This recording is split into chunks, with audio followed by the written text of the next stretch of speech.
করে আমার স্বামীর বদলে যাওয়া আমি মেনে নিতে পারছি না।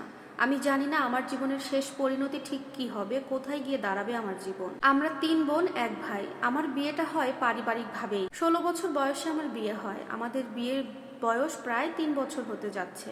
আমার স্বামী থাকে প্রবাসে। আমাদের যখন বিয়ে হয় আমার স্বামীর বয়স ছিল তখন মাত্র 25 বছর। সত্যি কথা বলতে আমাদের সংসার জীবনটা ভালোই ছিল, খুব সুন্দরভাবে যাচ্ছিল। আমার স্বামীর মাথাটা একটু গরম, কিন্তু তার মনটা অনেক ভালো। তাকে পেয়ে আমি জীবনে নিজেকে ধন্য মনে করতাম। কিন্তু হঠাৎ করে আমার স্বামীর কি হয়েছে আমি নিজেও জানি না।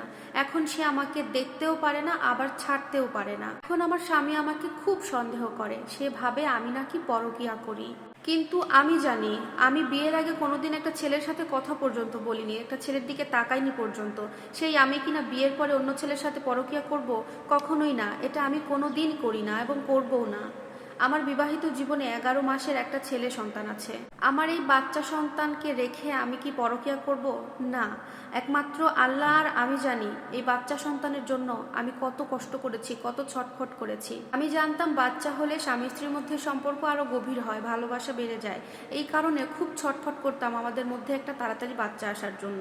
এটাও সত্যি, যখন আমি প্রেগনেন্ট হই আমার স্বামী আমাকে অনেক কেয়ার করতো, অনেক ভালোবাসতো। কিন্তু বাচ্চা হওয়ার পরে যে কি হয়েছে সেটা একমাত্র আল্লাহ পাকি বলতে পারে।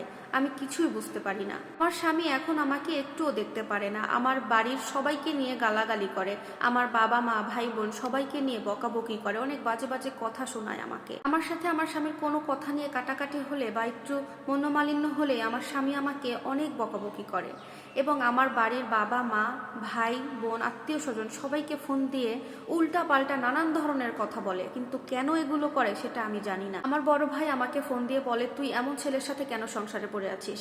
এত বাজে ব্যবহার করে। আমাকে সে সবসময় বলে এই সংসার থেকে চলে আসতে, কিন্তু আমি রাজি হই না। আর এই কারণে আমার বড় ভাই আমার সাথে কথা বলা বন্ধ করে দিয়েছে। আমি সবসময় চাই আমার সংসারটা সুন্দর সাজানো গোছানো থাকুক। এই সোনার মতো ফুটফুটে একটা শিশু সন্তানকে নিয়ে আমি আমার সংসার থেকে বের হয়ে যেতে চাই না। তাই আমার স্বামীর সমস্ত ভুল সমস্ত অন্যায়কে আমি এক নিমিষে ক্ষমা করে দেই, শুধুমাত্র আমার সন্তানের মুখের কথা ভেবে। মাঝে মাঝে আমার মনে হয় আমার স্বামীকে ক্ষমা করে দেওয়াটা আমার জীবনের অনেক বড় একটা ভুল।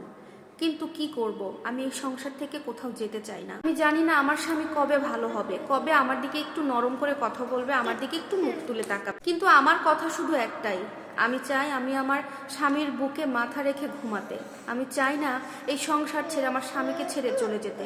আমার স্বামী যাই করুক, আমার স্বামীকে সব কিছু ভুলে তাকে আমি নিয়ে সংসার করতে চাই। কিন্তু সেই দিনটা কবে আসবে আমার জানা নাই। সত্যি কথা বলতে আমাদের যদি ডিভোর্স হয়ে যায় তাহলে এই বাচ্চাটার কি হবে? মায়ের কাছে গেলে বাবাকে পাবে না, বাবার কাছে গেলে মাকে পাবে না। আমি চাই না আমার ছেলের এত কষ্ট হোক। তাই যা কিছু হয়ে যাক সব কিছু মেনে আমি আমার স্বামীকে নিয়ে সংসার করতে চাই। প্রিয় দর্শক, এই স্টোরিটি সুমাইয়া নামের একটি আপুর। সবাই ওনার জন্য দোয়া করবেন, উনি যেন সংসার জীবনে সুখী হতে পারে। আল্লাহ হাফেজ।